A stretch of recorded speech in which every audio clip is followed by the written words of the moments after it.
Can sağ ol. Deydiler dünyada nemedir gıtsat? Üç gödek deydiler.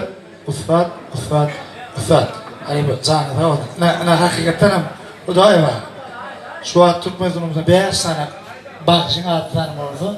Siz şoran nayvaşlarını bir de. Bu ne? Atavay halipa ne el hormat koyan orada. Ballaganca ne el şöyle hormat badır. Yine ben ne ahli şey tüm o işlerleri il içinde bir eşten görüyen atlamasına gelse. Sağ ol halipa. Çok sağ ol Cemcan. Çok sağ ol. Toy devam edeyim ekranında.